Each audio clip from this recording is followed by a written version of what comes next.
Offense trying to abuse that basement even when it's not the site as well, just to get some sneaky things going on around the map, potentially cut off some rotations. We'll see what SSG has to say about this, as they will be starting off on the offensive side, while W7M will be taking our first offensive ban. It's going to be the Ying out initially here, which is fantastic. So we saw Rampy mostly playing yesterday and an SSG hallmark. Ying overall does have a pretty good position on this map. Like, there are about 4 to 5 others in the pool as well where you can find some good positions to use Ying, so it is pretty common to see her get banned out here from time to time. Dokkaebi is one that makes perfect sense in my opinion, but is not one we've seen on the ban pool, at least for me, all that often here. But given the active amount of Dokkaebi play we've had so far at this event, I totally agree with it, as it is going to hurt the capability for W7M to grab that intel. They also used it quite a bit in yesterday's games too, so it is a perfect target ban against their overall team composition. Valkyrie is the first defender ban. Once again, she is still too universally useful, even with some of the other operators that have been added recently, and is a comfort pick for many of the best players in this game, so it is good to throw them off a little bit by going for that one. This is one of those newer operators that I was talking about, as Solus will be knocked out. That does mean that Azami, of course, still going to be left in play. We'll probably be seeing her quite a bit because of that. Yes, indeed. As we were talking about yesterday, it's kind of the tale of two evils, right? You got to pick one to get rid of. We've only seen very rare occasions when they're both gone, but both of them in their own right, incredible at what they do. You know, Solus, incredible at impacting the info game from the offense, get rid of those drones, make it to where the offense can't clear out things properly, and they have to respect Solus. I mean, you can't even drone inside of prep phase. You need to keep those things, you know, at your leisure, outside somewhere that you can get to safely, and then try and act upon that info actively throughout the map to try and counteract Solus's play. Whereas for Azami, a lot different, because she's freeform utility, but more of a reinforcement-esque type of thing, where it's, you know, some soft breach utility that you can, or soft breach reinforcements that you can kind of toss around to different areas and use those to your advantage. And that's really the benefit of those. You can use them on literally anything. We've seen him on, you know, stairwells, we've seen him on snowmobiles, random soft walls. It's probably the coolest utility we now have in the game. All right, well, we've got this round getting started here finally as W7M completes their own setup. You can see them making pretty active use, of course, of that connecting hallway.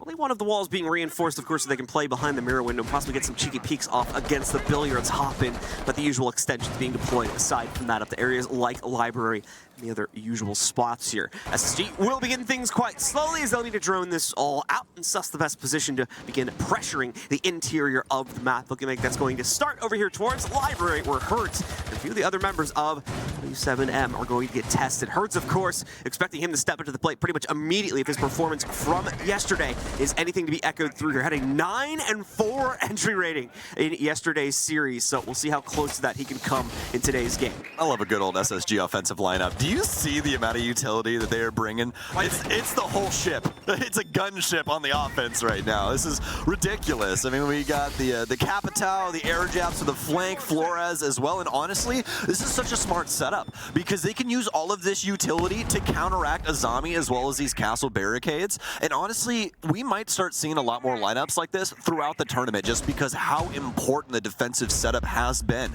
We've seen a lot of teams leaning on Azami, Castle, Mira, these kind of things to make it to where the map's a little bit more difficult for teams to take, just because of angles like that. Look at the window that Rampy just crossed. There's so many different areas that you're not used to trying to play around that only Azami can make happen. So definitely positive thing to have that much utility at your disposal to try and counteract that play. Otherwise, you have to try and play in towards the Lion's Den, and nobody really wants to do that. The Lion usually ends up winning. Over half the round gone now, and we've only just seen SSG, I believe, take their first steps into the building. Patience is a virtue for them, apparently, though, as Yeti is able to eventually line up the opening kill against KZ. Takes the bait on the duel over by top blue stairs, and will lose it. No damage returned as well. Micro Smoke's going to work their way in, blinding the vision of Hertz, forcing him to reposition over towards top blue, where he does have another teammate with him, but they've also lost another teammate, prompting the immediate fallback here, as they no longer have the player power to risk another 1vx duel up on top here, just fighting for extension, let alone the site, which still needs to be defended over the next 45 seconds. Such a gorgeous round so far from SSG. They set up an entire kill box upstairs, able to remove 2 players, all proper positioning on the balconies. Trying to challenge out those players initially was W7M, but immediately punished. They take it one step further after some kills come in from Ramp Dog here. It's actually going to be Yeti this time around, though, so he'll go for 2. Got the initial one. Rampy with a frag grenade. It looks like he's on today. It's 3 for him. Definitely didn't like the amount of kills he had yesterday, and as we know, he is an absolute demon in the server when he has a chip on his shoulder. Took a while to get things going there for SSG, but all with good reasons, as it was all just building up intel from their drones and the small amount of actual sight lines they had deeper into the building from that library setup. Like you said, though, with all of that utility packed and ready to go, it was just a matter of getting it out into the right positions, and that would allow them to take immediate map control, and apparently quite a few frags away from W7M as well. The domino effect continued to devolve from there as W7M just could not fight back against it. SSG with a flawless round to start themselves out in this series. Not great news for W7M, but it is indeed just the very first round. So let's see how they attempt to rebound with a basement hole. I love the line that Luke and Lycan have found here, because it really leads into itself, right? You have all of these throwables that they have around, a bunch of stuns on like Nomad and these kind of things, right? They're changing things up because they're now downstairs, but the point still stands. They're trying to play frag grenades and other things like Yeti and these kind of stuff to clear out utility, you know, like your WMI discs, like your ADSs and that kind of stuff. But the beauty of this fact is that W7M isn't playing a lot of these things. They didn't even play Jaeger the last set. They're not playing WMI or Jaeger this time around. So all of SSG's utility now gets to land. And that's a big problem for W7M. How many gunfights did they actually have inside of that last round, John? They had one. They had one when they swung the balcony on Yeti. The rest of them were all influenced by utility, which is absolutely incredible. But that's the thing. They don't have anything to actually counteract that. They're setting things up with the zombie and all these stuff, or these things, but SSG is able to circumnavigate that because of all of this utility that they're able to just displace it with. Some impressive stuff from SSG on round number 1, but we'll see here on our second. Oh, going bandit trick. Just being a fluke or not, like you said, the bandit trick coming in, and it works out successfully. Gotta go left. Out the opening here as SSG potentially going to try it again in a moment. They do have the Thatcher to try and use that against the door, but at the same time, the trick is going to be too active. Thankfully, Azami able to block this one off as well, and even with that huge amount of utility from SSG, it's now going to be an issue to see if they can actually work their way past it. Bosco try to plant it down. Here's the trick, but once again, as we see the flash going forward, this one should be able to go off, I think. No, nicely done. JV92 gets it off, even though he got stunned in the midst of it. Puts it back down once again at the very last second and is able to avoid a disaster for his team and lock out SSG from the snowmobile garage entirely. Very interested. Okay. No, that kind of makes sense. All right. So that drone hole is really difficult to operate around for both squads. So they're probably really worried about putting it on the left panel because they could just impact back through the drone hole there and probably kill the exothermic that way. So SSG just trying to manipulate that right-hand panel, but the bandit trick just too strong. And again, sometimes the fundamentals, even the things from years and years ago, still work out in the common day. And that's something that stuck around. Something that actually wasn't even intended for Bandit when he was originally made. They had no idea that that happened with the character. And it's the community that figured that one out, and they're like, well, that's kind of neat, isn't it? So kept that one in. And still a hallmark of today's play. So fantastic bandit trick there from JV92, and it's definitely left SSG stunted. Oh, that's the wrong utility there, my friend. Took a minute too. There's a few shots he sent out there. The can opener has been deployed though, but the spray coming back in from across the hallway now. Hot and cold, apparently ready for that challenge as he takes down KZ. First kill is finally claimed, but keep in mind, this is happening at about the 50-second mark here. A lot of time has already been wasted. SSG has already had a huge denial thrown their way. This will be a very awkward push, no matter which way they attempt to swing it. And it looks like they're gonna try to swing it down both of the corresponding staircases here. Rampy trying to deploy as many top-down angles as he can possibly muster here. Unfortunately, no one on W7M has been giving away angles yet. They do have quite a few hot pings being deployed into this one too, and now that's going to lead to at least one pick for JV as he knocks out Yeti and equalizes the equation yet again down to a 4v4. SSG out of time here as well, so they have to force the issue. Fultz will find some success as he drops over into storage, tries to go for 2, but this is where the trap gets sprung. W7M more than ready to lock SSG in that supply room, and they'll shut down the round without too much of an issue. Yeah, SSG really didn't have anywhere to go after they lost their exothermic traps. I mean, that's a tale as old as time in this game. I mean, Thermite gets picked first on a spawn peak or something like that. He's your only hard breach, and the round's practically over. From there, you have to funnel. And that's what we see. They go for the hatch play with the buck, but only not much to do with that as W7M had everything at their disposal from the wine side, even with the verticality working in from SSG to take that round. Fantastic shotgun play, especially from the, that post position there inside of wine cellar. W7M once again able to lock that one out. Interested to see how SSG will work that next time around. Maybe go wine side and try and play with that. That's a little bit difficult as well, though. You really don't have that drone hole to play around with. Maybe just try and risk it. and play out for that side. Maybe bring some extra hard breach as well. They could bring some Selmas with Ace. He's still in play. We haven't seen a ban of him in what feels like centuries. He used to be banned out all the time, but not so much anymore. Some other hot commodities that really need to be taken off the board to make the play easier. Speaking of hot commodities, KZ going to be on Frost, who we've seen as the bane of existence of ankles in this tournament, which is usually a pretty big thing, but in this tournament it has been exemplified for some reason. Let's see here now as SSG out for the count yet again here. As our 3-minute timer begins to tick down, and for W7M, trying to slow things down tremendously here. Like you said, relying heavily on those trap operator lineups here. Not as big when it comes to the actual utility mitigation. You're going to see at least a little bit of an improvement in that from W7M this time. However, SSG has also switched over to a more traditional attacking lineup for this site anyway, so won't find themselves needing all of that mitigation as much as they would have liked to on rounds 1 and 2. SSG, though, it'll be the slow roll as usual. No reason to overplay their hand and do anything drastic here. This is going to be a tricky setup to be able to piece apart here, so they do need to use that extra minute or so, be able to drone things out as much as they possibly can. Indeed they shall, taking the library control side now, being able to move in and steal that away, but the real work begins in just a few seconds here as they begin to creep over towards piano and office upstairs, where the extension from W7M awaits. One thing about SSG, they're quick to get the land when they know it's available, aren't they? Running all the way up to library balcony.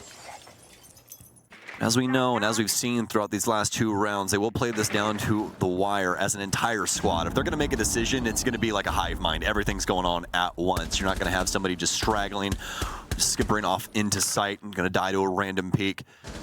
Will happen, but usually followed up by quite a bit of activity from SSG. Usually pretty calculated. Volt's gonna have the grenade out here, able to displace and kill Volps. Actually, again, no ADSs here, John. We're playing a shield at the back of this thing. All we have is Jaeger, no ADSs to protect my shield. I'll take my words back from the beginning of the round. They would have liked to have a bit more utility mitigation when push comes to shove. Like I said, SSG not playing so heavily into that, but the nade's still singing, as Stokes mentioned. It's a bit of a strange one that we don't have the ADS there. Possibility that one could have potentially been destroyed, but I believe that would have been the case. KZ. Sneaky. As a head walk directly past him, he doesn't even realize it. Obviously, we'll know now with Rampy swinging open the barricade here. And one more time, SSG also goes very quietly into this setup position. They've not given away a whole lot. KZ as well here, playing it very patiently with a good reason, apparently, as Herds also had an angle onto Rampy and is able to execute him once the stars align. Back down to a 4v4, but this is a common position for both of these teams here. W7M able to close things down on the last time we saw it evolve. SSG looking to maybe steal one back and keep their lead alive. That's a good start for Hot and Cold as he catches out the trade onto Herds. KZ, though, still being sneaky on the inside of Master Bat. They can't find a winning angle to crush him, especially with the death of their sledge. So he's free to roam on this second floor. And once again, SSG will find themselves in a lack for time. They may just have to ignore him and attempt to go for the site anyway. One smoke left for Julio. A big kill needed from Foltz, but it's KZ instead to take him down. JV92 off the site, but Yeti upstairs. He can get the case control back, but he needs 2 kills. Drops down into the kitchen, tags one dead to Julio. Always alive, indomitable in this position. One of the highest SRVs we've seen yesterday. Kind of lacking inside of his first map, but bouncing back here today up against SSG. W7M take control. KZ pulling off an amazing performance there on the inside of the master bathroom. Pretty much single-handedly delays out SSG long enough here. Not even by necessarily picking up frags, just playing the patient game, specifically against the sledge player from SSG, works out, gives the time for Herds to also get in position and secure that kill instead, where he could later once again go unnoticed and still pick up one for free due to the surprise of him being there, and then continue to maintain the position and waste out SSG's remaining time back there. Beautifully played by W7M. On the rebound here now after dropping that first round. They're going to finally return over to Bar and see if they'll have better luck defending this time. Yeah, SSG did a great job of initially influencing things over near piano, especially that frag grenade coming out of Foltz, but past that, not really too much going on in the actual building. We had Yeti messing with the window over on the bathroom side, but no one really to back him up, either from, you know, a push in from Ego balcony or something like that. Just really nothing going on there, which we usually expect, like we've been talking about with SSG. So a little unfortunate there. They really weren't able to build anything upon Foltz's building blocks that he provided. And now they have another opportunity here. Round 4 ahead of them. And as you can see, Herds, the rest of W7M, John, looks like they've figured out this puzzle here, cracked the Konami code. Well, Mai and Jaeger both in the mix for this one, as well as some laser gates. They're not messing around this time. No, they are not. You see SSG beginning their setup on the second floor here to try and clear out the library hold. But it does look like there is more in the works this time, specifically with the deployment of Yeti to the basement in just a few seconds here. Swinging open the snowmobile garage. Apparently he's not going to be alone. Bosco also moving in with him, it would appear. It looks like he may be repositioning to a different spot here as Bosco moves up. Watching for the top-down angle that's usually deployed here. Won't find any resistance to it. Oh, at least initially, but here's the problem. He may walk back in a second or two here, expecting it to be clear again. That's where Herd will be able to slam him or another player down potentially if we see Yeti try to take that path as well. Still 2 minutes to go though, so this probably won't evolve for some time. We're going to continue to wait out and see how SSG will try to steal their first bit of map control, which does appear once again to be waiting quite heavily towards clearing out that library hold. Rampy with a big reposition upstairs. I know the majority of this is clear, but is he aware that there's potential for Volps to be pushing in here? Volps saw the door open there. He's going to reposition and just hold off on the office space. Wants to try and let Rampy work this. Easy kill for Rampy. Knows the second one's there. His follow-up kill will be massive if he can get it. Tagging him up. Both of them back and forth. Volps with some nice shots, but Hot and Cold's there to deliver. SSG are working the entire top floor as a unit, as a squad. It's a masterful show. Now with a minute left, W7M down 2 people, but now down 3. Julio, of all people, I'm surprised. He's going to jump out. He's going to die to Bosco's Claymore. It's a good spot by Bosco, though. We've already seen at least one jump out from W7M, which has led to a kill, so getting another one just a few rounds later is not going to be too surprising. SSG reads into that one, proactively counters it with the Claymore. Nice thinking from them to set him up for success one more time, or at least that's the hope. But JV92 will dash that a little bit by finding Hot and Cold, trying to ascend up and work his way into the building nearby that first floor window. Bosco, though, still maintaining second floor pressure, I believe, along with both of his other teammates here. Looking to try and make the swing down. Gotta be careful here because Herds has seen the peak. He saw his butt swing out for a second there. And when the head peaks, he's more than ready for the challenge. Another pickup for him. He will get clipped on the way back to the connector. So Rampy will find a trade on that, leaving it all onto JV92. But push has come to shove. We are down to those final 10 seconds of play. JV92 nearly misses the transition here from Volts. They're going to take the fight directly to him, but he seems to be ready for it. Gets it, and the defenders will win it on the trade as W7M forge their way into another round. The Steph Curry. You see that right there, baby? Put the lens on. Clean your glasses. What a shot, baby. W7M. Wow.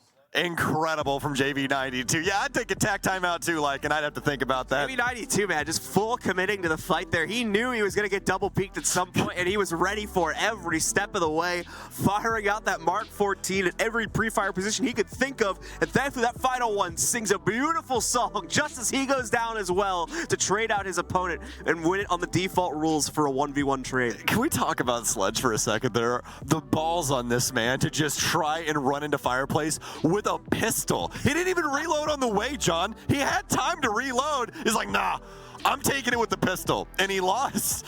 Just unfortunate looks for SSG. All of that heavy lifting, all that effort to get the man advantage squandered. All because of an EBR and some nice shots. Very well done from W7M. So they're putting the hurting on SSG right now.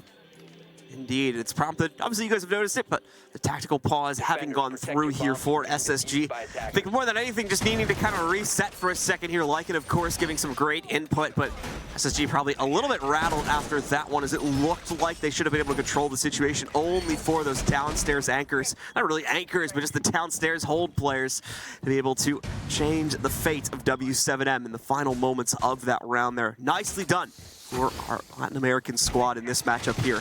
They're in a commanding position here now at 3-1. Unlikely to see that scoreline change anytime soon as well here. It's all on SSG right now. Just switch it up a bit more, find the hard counter to W7M's strategy, and finally put some more rounds onto the board.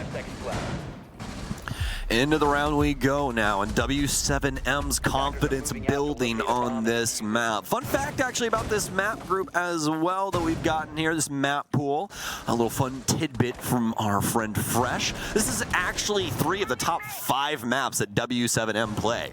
So SSG standing pretty tall on what their strategy has here. And also just as a reminder, if you look up at the top right of your screen, you see the little SSG logo right next to Chalet? Yeah, well this is their map pick. And not the best showing as of right now on the offensive side. They've definitely had the tools at their disposal. It's just been those real late round scenarios that have been troubling them. They did have that one little misstep with the garage panel, but past that, it's W7M being that much better inside of the late round.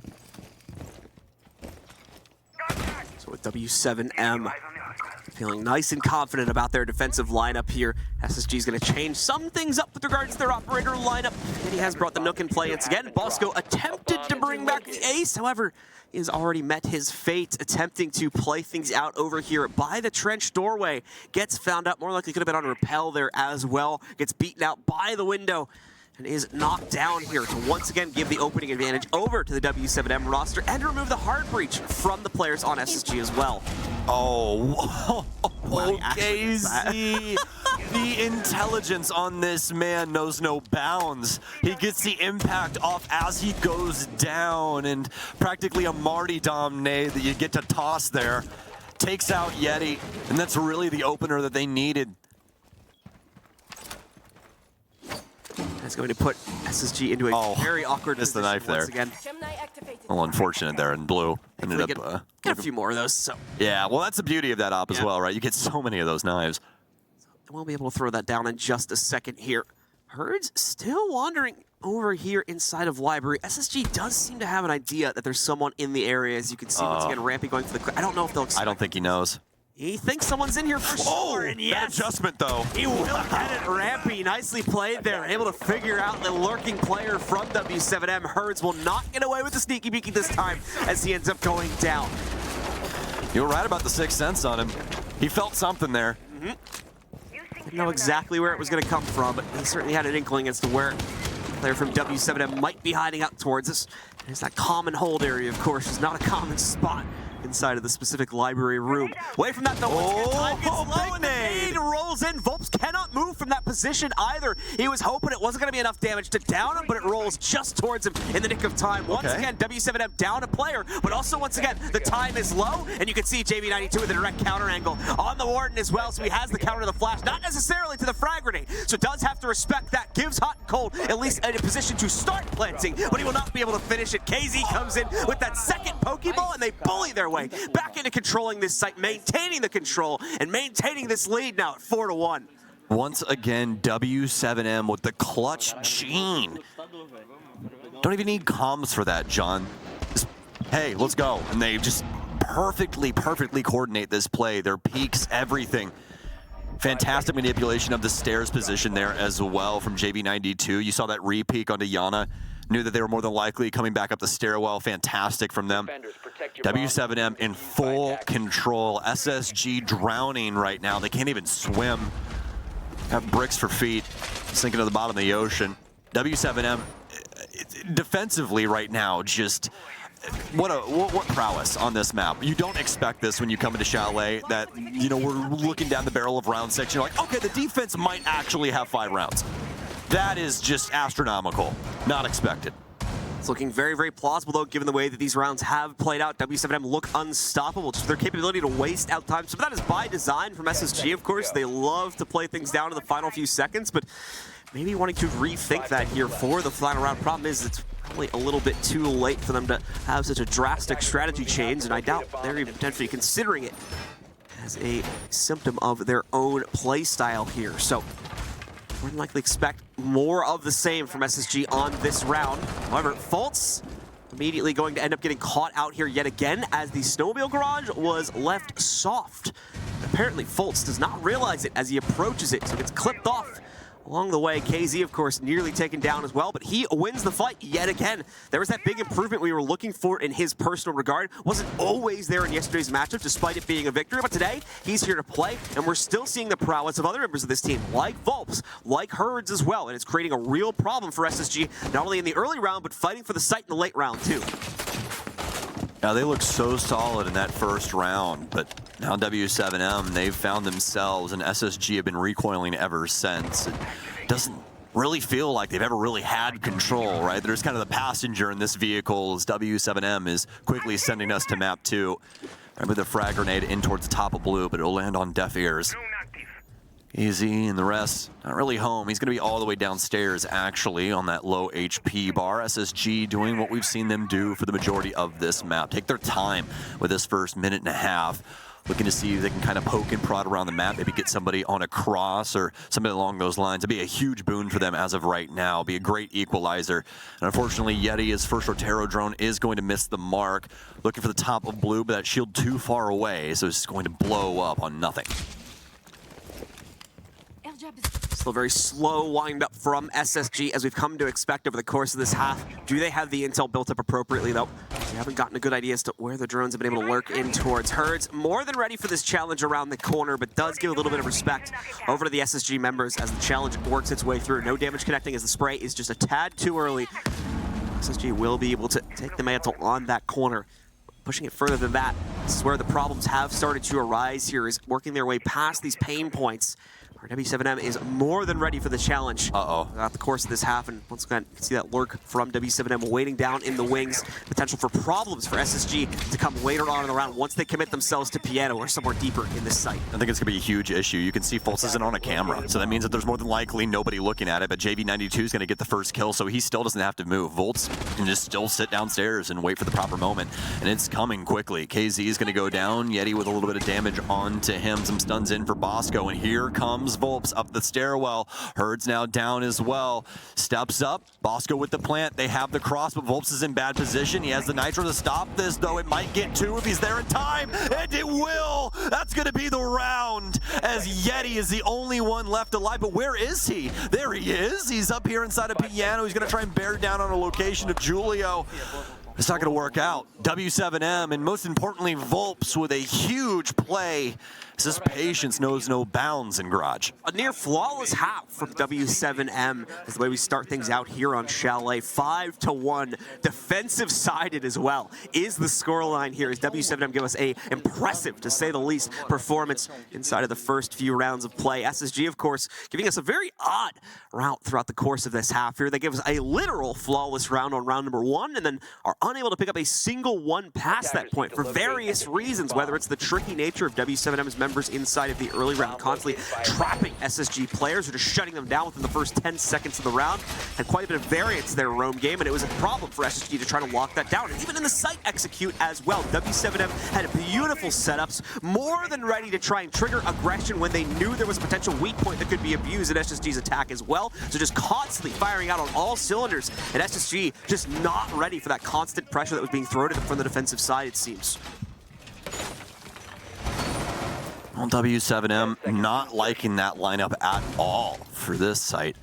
Going to change up everything. Some operators getting thrown around, some getting changed out, but mostly telling the tale of what we've seen from SSG. You can see the utility across the board here, and it's even going to be more fast acting from W7M as they have Volps here with the Gara hook. So we'll see what Amaru can accomplish.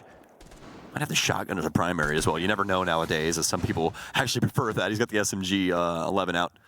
So we'll see exactly what he wants to do with this. Hatch open there inside of Trophy, so could potentially come flying up that, but looks like they have the cross open as you naturally do for the window inside of that space as well. I'm just getting flashbacks of the little kitchen window there as Julio was on rappel. Oh my gosh, the worst thing on this map was playing kitchen with that thing. Just immediate influence from the outside. That's why no one really played in kitchen pretty much. The defensive side was that I used to, back in the day when I played comp in like year 2, year 3, I would just stand on that window for a minute and a half with Blackbeard.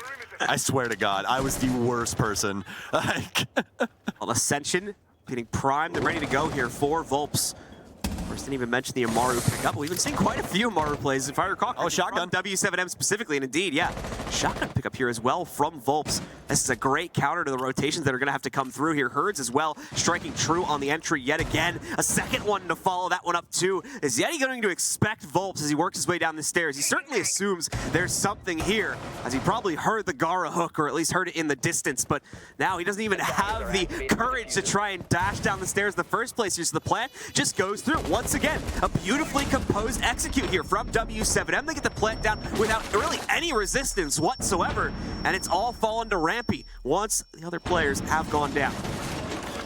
We'll see if Rampy can stop the Flawless from bleeding this entire time. He doesn't even know where to shoot here is the problem. Look, he's lost. Everywhere. Just start shooting. That's the problem, actually. He might get the kill. Oh, JV92 is going to get through it. It's going to be a flawless round from him. Zofia, the 3 armor now, used to be a 2 armor.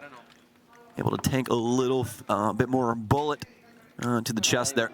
Should get through it. So SSG now allowing W7M up and on to match points, and man, they are looking so good on this map. Masterclass, I would say, at the moment here on how to handle Chalet from the W7M roster. They are not missing a literal beat, save for round number 1 here. It has been pretty much perfect past that point. I love how thought out everything is as well. Like, all the way down to the shotgun on Amaru being used for Solarium Stairs. You know, like just being like, oh, well, yeah, you could use the G8, but instead you use the shotgun over here in the corner, and it's that close quarter combat that you want with the shotty, right? So it's just beautiful, especially since she has the SMG 11 secondary. Like, you still have something for those longer distances. So just a swell play from W7M. Love the influence, love the way that they manipulated the map there and put SSG immediately onto their back foot. It's not that SSG is necessarily giving us a bad performance in this matchup either here. Just W7M is kicking so much butt in these rounds. They're getting SSG, this is getting outstratted and outgunned oftentimes inside of these rounds here. So once again, a lot of repicks coming through. In fact, all 5 players are going to change up operators for W7M, ending up with a bit of a different lineup here. Zero ends up getting swapped in for them, as well as the OSA too. 2 operators we have yet to see inside of this map, so we'll take a peek at how W7M is going to try and utilize them here. Zero find quite a bit of play on this map with the Argus cams, just due once again to the high ceilings. It's a lot like Valkyrie, where if you have spots to obscure those cameras, generally you can get away with them and sneak quite a bit of intel in, especially if you're able to deploy them in rooms that initially don't have any people inside of them. The OSA as well should be quite useful for trying to push their way forward into areas like dining room if they want to try and attack from the main living room area. Yeah, so many interesting ops that W7M have brought to the table, especially like that 0 pick. See a lot of teams actually like that 0 pick here on this map, SSG being one of them, Oxygen also being another team. Just great to have all that extra cam on the map. See exactly what the defense is up to. Make sure none of those flanks come through. Keep an eye on the majority of the spaces. Gets so many of those things as well. I believe he gets 4 in total. Has 3 in his pocket right now. SSG is going to fall back on the top floor. Not too much activity. Not trying to give up a body here inside of the first minute and a half. W7M, though, are aware of this, and Herds actually right at the door. Right behind a barricade hides 3 potential targets. W7M also trying to abuse this clock as well, John. You can see that. They're not trying to just burrow their way into sight initially. Make sure to use this drone game and try and help this influence their next move. It's going to be the OSA shields as they propel themselves forward on this top floor. SSG kind of just trying to rotate around the map right now. They haven't been able to find too much. Info game really not working out in the greatest of light. Obviously, it's going to be kind of a jig up moment here as KZ will open up the kitchen area. Probably have to know that there are some people down here holding. You can see Fultz now, just due to the body language. Oh, not going to suspect JV92 in that position. Maybe thought potentially somebody in trash, but he had to check all those angles anyway, and the swing's going to be ill-advised. That's the big problem here right now for SSG. Even when they think they're being sneaky with their movement, it's been read by W7M in some extent. Not even really seeing how they're getting this intel, but they always seem to know every little inkling, except for that, about how SSG has set themselves up defensively. Hot and Cold does get away with one here to trade at least a single kill out against W7M, but Hertz quickly makes up for that. Has been able to take down Yeti, leaving just Hot and Cold in the fray now for the 1v4 against him. Would be a 1v5 clutch, essentially, if he could pull it off with JV92. The pop-up to shut him down as another round is claimed by the Latin American roster. Just 1 to go, and they will shut down the North American Titans. Actually, no, it's already over. Excuse me. 7-1 now as they take control of map number 1. And indeed, W7M do get that outright shutdown. It went so fast, I didn't realize that was the end already. You want to know what my favorite stream is on Twitch? What's that? Game's done quick. Are we on it right now? I think we are. I think we are. That was the fastest speed run I've ever seen at Chalet. Fantastic from W7M. And, I mean, you can just look at Bosco's face there. Just disgusted Rough, with how man. things went on that map. Note, it's rough.